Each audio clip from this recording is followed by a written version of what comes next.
لکڑہارے کی بیوی ایک محل کے اندر کام کیا کرتی تھی، نوکرانی تھی، اور یہ لکڑہارا لکڑیاں کاٹا کرتا تھا۔ چنانچہ کسی نے انہیں بتایا کہ 22 رجب کے دن اگر امام جعفر صادق کے نام سے نذر مانو گے، کونڈے بھرو گے، تو تمہاری ہر مراد پوری ہو جائے گی۔ اسی طرح اس کی بیوی کو بھی یہی پتہ چلا، دونوں نے مل کر 22 رجب کے دن کونڈے بھرے، امام جعفر صادق رحمت اللہ علیہ کے نام کی نذر دی، اور یہ عقیدہ رکھا اس سے ہمارے مسائل حل ہو جائیں گے۔ تو کیا لکھتے ہیں اس کتاب میں آگے کہ یہ لکڑہارا ایک مرتبہ لکڑیاں کاٹ رہا تھا، لکڑیاں کاٹتے کاٹتے اس کا کلہاڑا گرا تو ایک آواز ہوئی، اور جب اس نے اس جگہ کو کھود کر دیکھا تو وہاں سے خزانہ نمودار ہو گیا۔ یہ جھوٹی روایت ہے، یہ جھوٹا واقعہ ہے، ایسی کوئی روایت، ایسا کوئی واقعہ جعفر صادق رحمت اللہ علیہ سے ہرگز ثابت نہیں ہے۔ کیوں؟ کیونکہ جعفر صادق رحمت اللہ علیہ یہ تبع تابعین میں سے تھے، یہ حضرت حسین رضی اللہ عنہ کے پڑ پوتے تھے۔ یہ نعوذ باللہ اپنی نظر کا، اپنی نیاز کا حکم کیسے دے سکتے ہیں؟ کیونکہ اللہ کے علاوہ دوسروں کی نیاز دینا، دوسروں کے لیے جانور ذبح کرنا، دوسروں کے لیے پکوان بنانا یہ حرام ہے، وہ جانتے تھے۔ تو پتہ یہ چلا کہ لکڑہارے کی بیوی کے تعلق سے اور لکڑہارے کے تعلق سے جو 22 رجب کے دن کونڈوں کی نیاز کا واقعہ بیان کیا گیا ہے، یہ جھوٹا واقعہ ہے، یہ صرف ایک افسانہ ہے، یہ حقیقت میں داستان عجیب ہے جس کی کوئی حقیقت نہیں ہے۔ اب آئیے، اگر کوئی یہ عمل کرتا ہے، 22 رجب کے دن جعفر صادق رحمت اللہ علیہ کی نیاز دلاتا ہے، تو اسلام اس کو کس نظر سے دیکھتا ہے؟ کیا اسلام اس کو ایکسیپٹ کرتا ہے یا اس کو رد کر دیتا ہے؟ تو سب سے پہلی چیز یاد رکھیے، ہمارا مشکل کشا، حاجت روا اکیلا اللہ رب العالمین ہے۔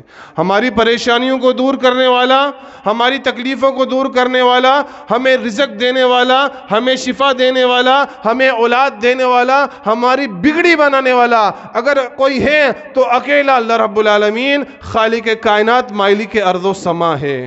اللہ کے علاوہ کوئی بگڑی بنانے والا نہیں ہے، اللہ کے علاوہ کوئی مرادیں سننے والا نہیں ہے۔ اگر ہمیں مراد مانگنی ہے، اگر ہم نے دکھڑا سنانا ہے، اگر ہم نے نظر ماننی ہے تو اللہ کے لیے نظر مانے، غیر اللہ کے لیے قطعا نظر نہ مانے، کیونکہ یہ اللہ ہی ہے جو دعاؤں کو سننے والا ہے۔ اللہ رب العالمین قرآن کریم والفرقان حمید سورہ اعراف آیت نمبر 55 کے اندر ارشاد فرماتا ہے، ادعوا ربکم تضرعا وخفیا، تم لوگ اپنے پروردگار کو پکارو، ادعو ربکم تضرعا وخفیا، گڑ گڑا کر پکارو، چھپ کے پکارو، انہو لا یحب المعتدین، واقعی اللہ تعالیٰ ان لوگوں کو پسند نہیں کرتا جو حد سے نکل جانے والے ہیں۔ یعنی اللہ رب العالمین نے ہم ایمان والوں کو قرآن کریم میں ایک خوبصورت دعوت دی ہے۔ کیا دعوت دی ہے رب نے؟ ادعو، تم پکارو، دعا کرو، ادعو ربکم تضرعا وخفیا، اپنے رب سے دعا کرو، اپنے رب سے دعا مانگو، اپنے رب کے سامنے حاجت رکھو، اپنے رب کے سامنے اپنا دکھڑا سناؤ، تضرعا وخفیا، چپ کے بھی اگر پکارنا ہے تو اس کو پکارا جائے، گڑ گڑانا ہے اگر کسی کے سامنے، عاجزی کرنا ہے، انکساری کرنا ہے، اپنے آپ کو خم کر دینا ہے، تو وہ صرف اکیلا اللہ رب العالمین ہے۔ اللہ کے سامنے اپنے آپ کو خم کرو، اس کو پکارو، انہو لا یحب المعتدین، اور رب حد سے گزر جانے والوں کو پسند نہیں کرتا ہے۔ یعنی اللہ رب العالمین نے ارشاد فرمایا، اگر تم رب کو نہ پکار کر، اپنا دکھڑا رب کے سامنے نہ سنا کر، اپنی حاجتیں رب کے سامنے نہ رکھ کر، غیر اللہ کے سامنے تم اپنی حاجتیں رکھو گے، غیر اللہ کی نظر اور نیاز دلاؤ گے، تو رب فرماتا ہے وَلَا تُفْسِدُوا فِي الْأَرْضِ بَعْدَ إِصْلَاحِهَا، تم زمین کے اندر اصلاح ہو جانے کے بعد فساد برپا کر رہے ہو۔ زمین کے اندر شرک کرنا یہ سب سے بڑا فساد ہے مسلمانوں۔ آج ہم نے فساد کو کیا سمجھا ہے کہ فساد کیا ہے؟ حقیقت میں قتل و غارت گری کرنا فساد ہے، چوری کرنا فساد ہے، ڈکیتی کرنا فساد ہے، لوگوں کا ناحق جو ہے مال کھانا فساد ہے۔ لیکن ان تمام فسادوں میں سب سے بڑا فساد کون سا ہے جس کے اندر اللہ رب العالمین نے اس آیت کریمہ میں ذکر کیا؟ وہ فساد یہی ہے کہ تم اللہ کے علاوہ کسی اور کو پکارو، اللہ کے علاوہ کسی اور سے دعا کرو۔ رب فرماتا ہے وَلَا تُفْسِدُوا فِي الْأَرْضِ بَعْدَ إِصْلَاحِهَا وَادْعُوهُ خَوْفًا وَطَمَعًا۔ پھر رب نے دعوت دی فساد برپا نہ کرو بلکہ اس رب کو ہی پکارو، خوف کے ساتھ بھی اس کو پکارو، لالچ کے ساتھ بھی اس کو پکارو۔ اس واقعے میں کس کو پکارنے کا حکم دیا جا رہا ہے لالچ کے ساتھ؟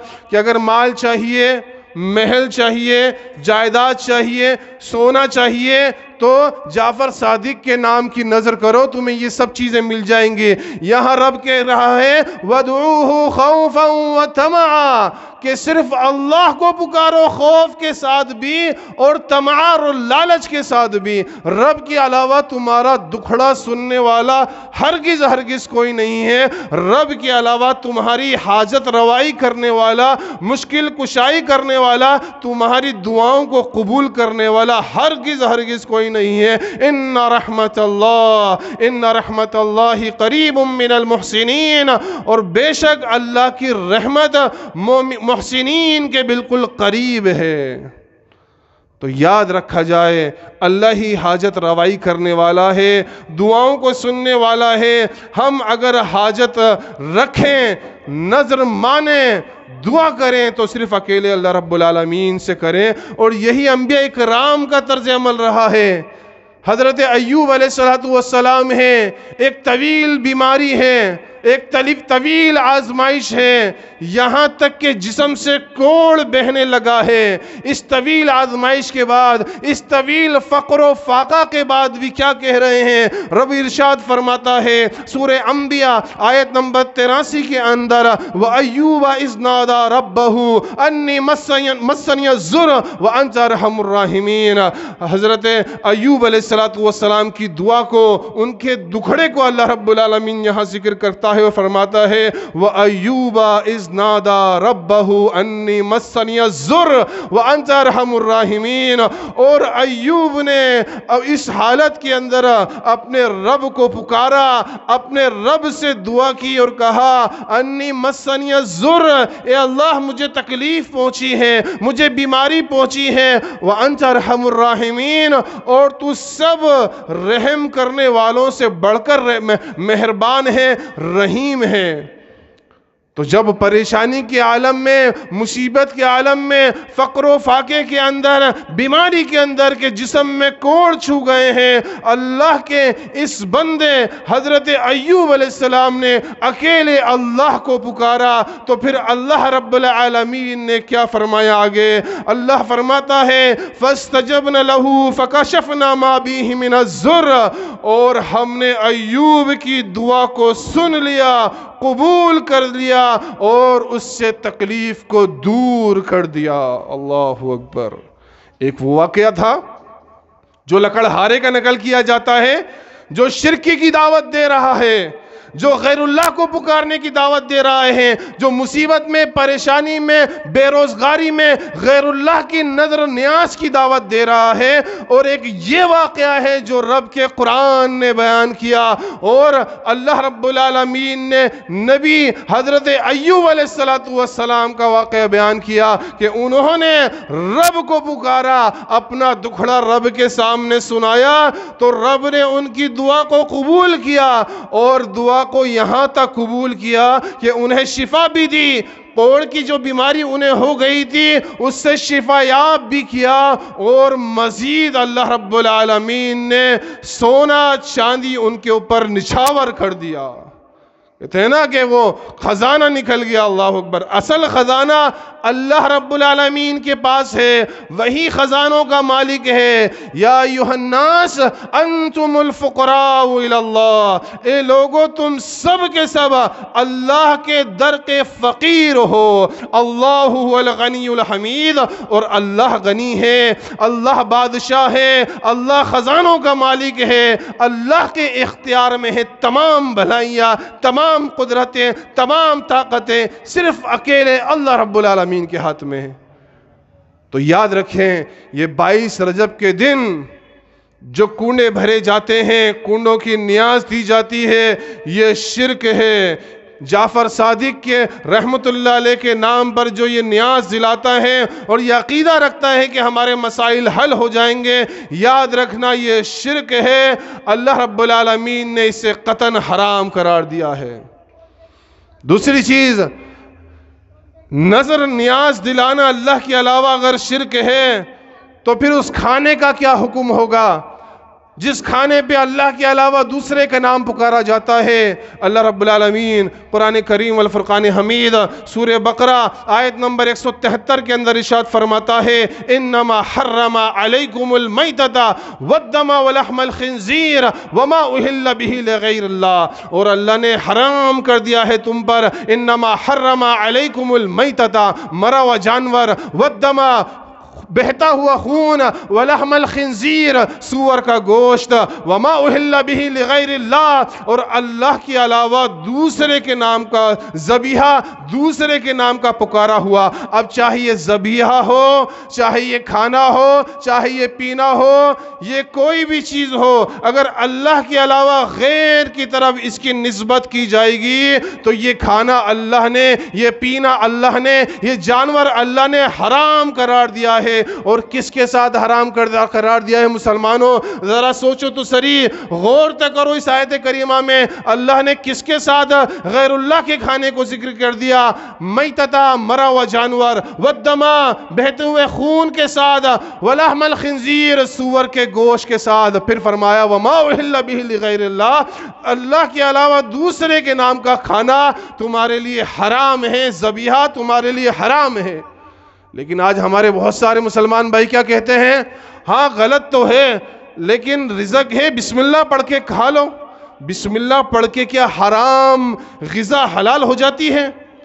اگر بسم اللہ پڑھ کر حرام غذا حلال ہو جائے گی، غیر اللہ کا کھانا کھایا جا سکتا ہے، تو پھر میں یہ کہتا ہوں کہ بسم اللہ کر کر اگر تم بکرے کو ذبح کرتے ہو جو حلال ہے، کتے کو ذبح کر کے دکھاؤ اور حلال کر کے دکھاؤ، گدھے کو ذبح کر کے دکھاؤ بسم اللہ کر کر اور حلال کر کے دکھاؤ۔ یہ بسم اللہ جو ہے نا، یہ اللہ رب العالمین کی طرف سے وہ کلمہ ہے جس کے ذریعے سے ہم لقمہ اپنے پیٹ کے اندر ڈالتے ہیں۔ یہ بسم اللہ کسی حرام کھانے کو حلال کرنے کے لیے نہیں ہے کہ ہم سوچیں کہ نہیں غیر اللہ کا ہے، غیر اللہ کی نظر و نیاز ہے، بسم اللہ پڑھ کے کھا لو حلال ہو جائے گا۔ نہیں ہوگا، بسم اللہ پڑھ کر وہی چیز کھائی جائے گی جو حلال ہے۔ بسم اللہ بنی ہے حلال چیزوں کو کھانے کے لیے، بسم اللہ حرام چیزوں کے اوپر پڑھ کر کھانے کے لیے نہیں بنی ہے۔ تو یاد رکھنا، جو یہ لوگ کہتے ہیں کہ بسم اللہ پڑھ کے کھا لو کوئی مسئلہ نہیں ہے، تو میں ان کو یہ دعوت فکر دیتا ہوں، حرام چیز پر، حرام اشیاء کے اوپر، حرام جانور کے اوپر اگر تم بسم اللہ پڑھو گے وہ قیامت تک حلال نہیں ہوگا۔ تو یہ کلیئر ہے کہ یہ غیر اللہ کے نام کا کھانا ہے اور یہ حرام ہے، اور جس کو اللہ نے حرام کر دیا تم اس کو اللہ کا نام لے کر حلال نہیں کر سکتے، کیونکہ تم نے اس کی نیت ہی جو ہے حرام کے اوپر، بنیاد ہی حرام کے اوپر رکھی ہے۔ اسی طرح اللہ نے سورہ مائدہ آیت نمبر 3 کے اندر ارشاد فرمایا وما ذبح علی النصب، اور آستانوں پر ذبح کیا گیا بھی حرام ہے۔ یعنی اگر کسی درگاہ پر، کسی چبوترے پر، کسی پیڑ کے اوپر، کسی درخت کے اوپر جا کر ہم ذبح کرتے ہیں، جانور ذبح کرتے ہیں، یا چادر چڑھاتے ہیں، یا دیگ بنا کر کھلاتے ہیں، تو یاد رکھنا یہ بھی حرام ہے، یہ بھی غیر اللہ کے اندر شامل ہے۔ اللہ نے سورہ مائدہ میں وَمَا ذُبِحَ عَلَى النُّصُبِ فرمایا، آستانوں کے اوپر ذبح کیا گیا بھی حرام ہے۔ اب چاہے تم بکرا لے جا کر ذبح کرو، چاہے دیگ بنا کر ذبح کرو، یہ ذبح حرام ہے، اللہ رب العالمین کے بارگاہ میں شرک اکبر ہے، اس کا کھانا قطعاً حرام ہے۔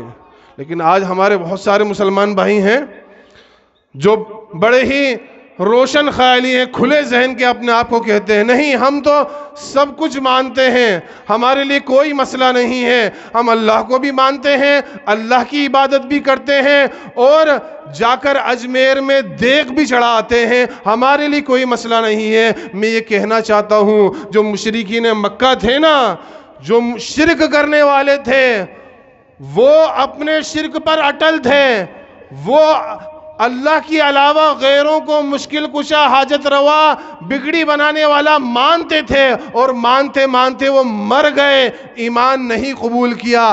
آج کا مسلمان اس مشرک سے بھی زیادہ بدتر ہو گیا ہے۔ کس فہم میں کہ ہم روشن خیالی ہیں؟ یہ تو مشرکوں کا بھی عقیدہ نہیں تھا کہ اللہ کو بھی مان لو، اللہ رب العالمین جو محمد الرسول اللہ کہہ رہے ہیں وہ بھی تسلیم کر لو، اور بتوں کو بھی پوج لو، بتوں کے سامنے بھی نظر نیاز اور کھانے پیش کر دو، آستانوں پر بھی ذبح کر دو۔ یہ تو مشرکین مکہ کا بھی عقیدہ نہیں تھا جو آج کا مسلمان عقیدہ رکھ رہا ہے۔ تو یاد رکھنا، روشن خیالی اسے نہیں کہا جاتا ہے، کھلا ذہن اسے نہیں کہا جاتا ہے، اسے غلامی کہا جاتا ہے۔ یہ غلامی ہے، اللہ کو چھوڑ کر اپنے نفس کی غلامی ہے، غیر اللہ کی پرستش ہے، اسے تم ہرگز ہرگز قطعاً ثابت نہیں کر سکتے۔ اللہ کے علاوہ غیر کے چوکھٹ کے اوپر اگر تم لنگر کے نام پر دیگیں چڑھاؤ گے، قربانیاں پیش کرو گے، نذرانے پیش کرو گے، چادریں چڑھاؤ گے، ناریل چڑھاؤ گے، اگربتیاں لگاؤ گے، پھول ڈالو گے، تو یاد رکھنا یہ غیر اللہ کا چڑھاوا ہے، اور یہ سراسر شرک ہے، شرک اکبر ہے، اور جو چڑھاوا تم نے کیا ہے اس کا کھانا حرام ہے۔ مسلمانوں، آج تو کیا دیکھا جاتا ہے بھئی تبرک بٹ رہا ہے، اس سے کیا ہوگا؟ بولے تبرک کھائیے، اس سے شفا ہو جائے گی، یہ فلاں بابا کی درگاہ کا بنا ہوا ہے۔ اللہ اکبر! اللہ رب العالمین بیماروں کو شفا دینے والا، اللہ رب العالمین تکلیفوں کو دور کرنے والا، امن یجیب المضطر اذا دعا ویکشف السوء وَيَجْعَلَكُمْ خُلَفَاءَ الْأَرْضِ، کون ہے جو بے قرار کی پکار کو سنتا ہے جب اسے پکارے؟ کون ہے جو تمہاری تکلیف کو دور کرتا ہے اور تمہیں زمین میں خلافت عطا کرتا ہے؟ کیا اللہ کے علاوہ کوئی الہ ہے؟ تو اللہ کا یہ حق ہے کہ اللہ رب العالمین شفا دینے والا، بگڑی بنانے والا، بیماروں کو جو ہے حقیقی معنوں کے اندر نوازنے والا اللہ رب العالمین ہے، غیر اللہ ہرگز نہیں ہے۔ تو یہ 22 رجب کے دن جو کنڈے بھرے جاتے ہیں، کنڈوں کی نیاز دی جاتی ہے، غیر اللہ کی نیاز دی جاتی ہے، یہ سراسر شرک ہے، اور شرک کے ساتھ ساتھ اس کا کھانا حرام ہے۔ مسلمانوں، اب یہ آئیے آگے، جب 22 رجب کے دن جعفر صادق کی نیاز کا کوئی ثبوت نہیں ہے، نہ ان کی پیدائش ہے 22 رجب کی جعفر صادق کی، نہ ان کی وفات ہے، تو مسئلہ کیا ہے؟ 22 رجب کو اتنا ہنگامہ کیوں برپا کر دیا گیا ہے؟ اتنی خوشیاں کیوں منائی جا رہی ہیں؟ گھر میں پکوان کیوں بنائے جا رہے ہیں؟ تو پتہ چلے گا 22 رجب کے دن حضرت معاویہ رضی اللہ عنہ کی وفات کا دن ہے۔ 22 رجب کے دن صحابی رسول، کاتب وحی، اللہ کے نبی صلی اللہ علیہ وسلم کے دعا کے مستحق، ان کی وفات کا دن ہے 22 رجب کا۔ تو سب سے زیادہ دشمن نہ صحابہ میں کون اول ہے؟ رافضی اول ہے۔ سب سے زیادہ حضرت معاویہ رضی اللہ عنہ کا بغض کنہ کس کے دل میں ہے؟ روافض شیعوں کے دل میں ہے۔ تو شیعوں نے یہ چیز کو گھڑا ہے، داستان عجیب گھڑ دیا تاکہ اس کے اندر ہمارا بھولا بھالا مسلمان بھی لگ جائے۔ اور شیعوں کو تو جشن منانا ہی تھا، کیونکہ حضرت معاویہ رضی اللہ عنہ سے انہیں بغض تھا، دشمنی تھی۔ ان کی زندگی میں یہ اپنے پر نہ نکال پائے، یہ اپنے فن نہ نکال پائے، ان کی وفات پہ انہوں نے جشن منایا۔ تو جو بھی مسلمان 22 رجب کے دن اس طرح پکوان مناتا ہے، کونے بڑھتا ہے، وہ حقیقتاً اللہ کے نبی جناب محمد الرسول اللہ صلی اللہ علیہ وسلم کے صحابی حضرت معاویہ کی وفات کا جشن منا رہا ہے۔ تو اس کے پیچھے ایک دردناک حقیقت ہے، لیکن مسئلہ یہی ہے کہ جو شیعوں کی جتنی بھی رسمیں تھیں، جتنے بھی رواج تھے، وہ سب ہمارے اندر شامل ہو گئے ہیں، کسی نہ کسی طریقے سے انہوں نے ہمارے اندر ڈال دیے ہیں، خود کرتے ہیں اپنے عقیدے سے، اور ہمیں کسی بھی طرح سے کوئی واقعہ گھڑ کے دیتے ہیں، امت مسلمہ اس کے پیچھے ہو جاتی ہے۔ یاد رکھنا، جو صحابی رسول کا دشمن ہے وہ اللہ کا بھی دشمن ہے، اس کے رسول کا بھی دشمن ہے۔ اور حضرت معاویہ رضی اللہ عنہ کی وہ شخصیت ہے جنہوں نے 20 سال، کم و بیش 20 سال اسلام کے اندر حکومت کی ہے، اور ایسی حکومت کی ہے کہ ان کے دور کے اندر کسی فتنے نے سر نہیں اٹھایا، امن و امان تھا۔ یہ ہر کوئی تسلیم کرتا ہے، یہ ایک شیعہ بھی مانے گا، ایک رافضی بھی مانے گا کہ حضرت معاویہ رضی اللہ عنہ کی حکومت میں کوئی فتنہ سر نہیں اٹھا پایا۔ ہاں، جب ان کی وفات ہوئی، ان کی وفات کے بعد سے ہی سب سے زیادہ فتنہ پرور اگر کسی کوئی بنے تو یہی رافضی بنے، یہی شیعہ بنے، جنہوں نے حضرت امیر معاویہ رضی اللہ عنہ کا بغض اپنے دل کے اندر بٹھا کر اور ان سے اس طرح سے دشمنی نکالی کہ ان کی وفات کے دن جشن منایا۔ تو 22 رجب کی یہ حقیقت ہے، نظر نیاز کا کوئی تعلق نہیں ہے۔ اسی طریقے سے اس تاریخ میں حضرت معاویہ رضی اللہ عنہ کی وفات ہوئی تھی، تو ہمیں دشمنوں کو موقع نہیں دینا چاہیے، ہمیں تاریخ کو بھی پڑھنا چاہیے، تاریخ کو بھی کھنگالنا چاہیے، اور دیکھنا چاہیے کہ حقیقت میں اسلام کے دشمن جو تھے انہوں نے کس طرح صحابہ کا بغض امت مسلمہ کے اندر ڈالنا چاہا، اور حضرت امیر معاویہ رضی اللہ عنہ کو کٹگھیرے کے اندر لا کر کھڑا کیا۔ اسی طریقے سے رجب کے اندر 27ویں رجب کو شب معراج منائی جاتی ہے۔ 27ویں رجب کو شب معراج منائی جاتی ہے۔ معراج کا واقعہ یہ حقیقت ہے، اللہ کے نبی جناب محمد رسول اللہ صلی اللہ علیہ وسلم کو معراج ہوئی، اللہ کے نبی صلی اللہ علیہ وسلم کو معراج ہوئی، اللہ رب العالمین نے آپ کو اپنی ملاقات کے لیے آسمانوں پر بلایا۔ پورا واقعہ موجود ہے، قرآن میں بھی موجود ہے اور احادیث رسول میں بھی موجود ہے، لیکن تاریخ کے حوالے سے کہ یہ واقعہ کب پیش آیا، یہ واقعہ کون سی تاریخ میں پیش آیا، فتح الباری کے اندر ابن حجر عسقلانی نے 10 اقوال پیش کیے ہیں، 10 تاریخیں پیش کی ہیں۔ یہ تاریخ بھی ہو سکتی ہے، یہ مہینہ بھی ہو سکتا ہے، یہ سن بھی ہو سکتا ہے۔ اسی طرح صفی الرحمن مبارک پوری رحمۃ اللہ علیہ نے الرحیق المختوم میں 6 تاریخیں، 6 اقوال پیش کیے ہیں الگ الگ۔ یعنی حقیقت میں اللہ رب العالمین نے شب معراج کی تاریخ کو ہی اٹھا لیا، کیونکہ رب تو جاننے والا ہے نا کہ آگے کیا ہونے والا ہے، تو اللہ نے اس کی تاریخ کو ایگزیکٹ کس تاریخ کو ہوئی تھی، اس تاریخ کو اللہ نے اٹھا لیا۔ کہیں 10 اقوال ہیں، کہیں 6 اقوال ہیں، کوئی بھی ایک تاریخ کے اوپر متفق نہیں ہے۔ جب ہمیں پتہ ہی نہیں ہے کہ کس تاریخ میں ہوئی تھی، تو پھر شب معراج منانے کی اصل کیا ہے؟ اور پھر اگر مان بھی لیا جائے کہ 27ویں شب کو ہی شب معراج ہوئی، اللہ کے نبی کو معراج پر بلایا گیا، تو میں یہ پوچھنا چاہتا ہوں، کیا اللہ کے نبی جناب محمد رسول اللہ صلی اللہ علیہ وسلم کی زندگی میں 27 رجب کبھی نہیں آیا؟ کیا اللہ کے نبی صلی اللہ علیہ وسلم نے 27ویں رجب کو شب معراج منائی؟ کیا صحابہ اکرام نے 27ویں رجب کو جاگے رات کو عبادت کی؟ کیا تابعین نے کی؟ کیا تبع تابعین نے کی؟ یا ائمہ دین نے؟ یا محدثین نے؟ کس نے اس رات کو عبادت کی رات بنایا؟ کسی نے بھی نہیں۔ جو کوئی شب معراج کی رات کو عبادت کے لیے خاص کرتا ہے اور اس رات میں عبادت کرتا ہے تو یاد رکھنا یہ بھی ایسا مقام ہے جو نبی جناب محمد رسول اللہ صلی اللہ علیہ وسلم سے ثابت نہیں ہے عبادت کرنا اس مقام میں، تو اس میں کی گئی عبادت بدعات شمار کی جائے گی، سنت اور عبادت شمار نہیں کی جائے گی۔ نبی جناب محمد رسول اللہ کی مشہور حدیث ہے، قاعدہ ہے، اللہ کے نبی جناب محمد رسول اللہ صلی اللہ علیہ وسلم نے ارشاد فرمایا کہ جو کوئی ہمارے اس دین میں کوئی نئی چیز ایجاد کرے گا فَهُوَ رَدٌّ، تو وہ مردود ہے۔ من عمل عملا لیس امرنا فهو رد، جو کوئی ایسا عمل کرے گا جس پر ہماری مہر نہیں، ہمارا عمل نہیں، فهو رد، تو وہ عمل مردود ہے۔ تو یاد رکھیے اللہ کے نبی جناب محمد رسول اللہ صلی اللہ علیہ وسلم نے شب معراج کی رات میں عبادت کو خاص نہیں کیا۔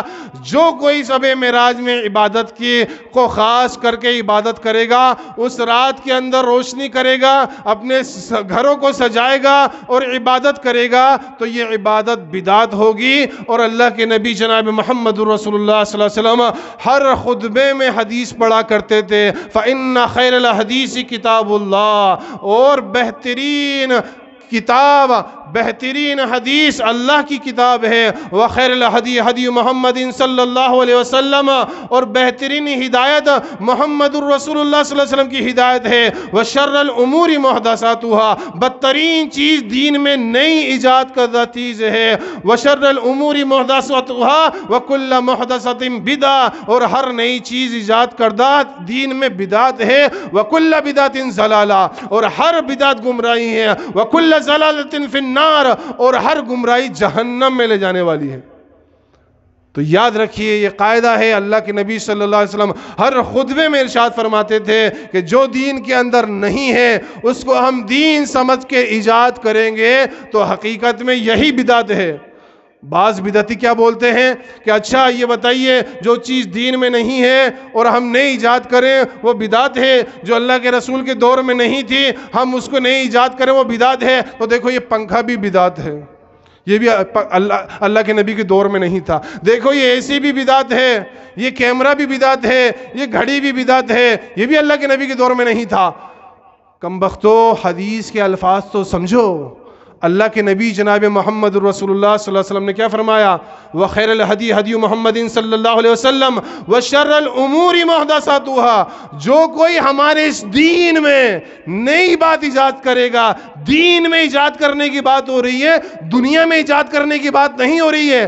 دنیا کی ایجادات کے لیے اسلام نے بالکل کھلا چھوڑا ہے، آپ ترقی پہ ترقی کیجئے، اسلام نے منع نہیں کیا ہے، لیکن دین کے معاملے میں پیچھے جائیے، پیچھے جائیے، حتیٰ کہ 1400 سال پیچھے جناب محمد رسول اللہ صلی اللہ علیہ وسلم پر جو شریعت نازل ہو رہی تھی وہاں سے دین کی دلیل لیجئے۔ اس لیے اللہ کے نبی نے فرمایا وَشَرَّ الْأُمُورِ مُحْدَثَاتُهَا، جو کوئی ہمارے اس دین میں نئی بات پیدا کرے گا تو بات دین کے اندر نئی بات پیدا کرنے کی ہو رہی ہے۔ ہم پنکھے کو دین نہیں سمجھتے، ہم جو ہے گھڑی کو اے سی کو دین نہیں سمجھتے، ہم کیمرے کو دین نہیں سمجھتے، ہم دین اسلام کو دین سمجھتے ہیں۔ اس دین کے اندر اگر نئی بات پیدا کرو گے، ایجاد کرو گے، تو خود جناب محمد رسول اللہ صلی اللہ علیہ وسلم فرماتے ہیں وَشَرَّ الْأُمُورِ مُحْدَثَاتُهَا وَكُلَّ مُحْدَثَةٍ بِدْعَةٍ، دین میں ہر نئی ایجاد کردہ چیز بدعت ہے، وَكُلَّ بِدْعَةٍ ضَلَالَةٍ، اور ہر بدعت گمراہی ہے، وَكُلَّ ضَلَالَةٍ فِي النَّارِ، اور ہر گمراہی جہنم میں لے جانے والی ہے۔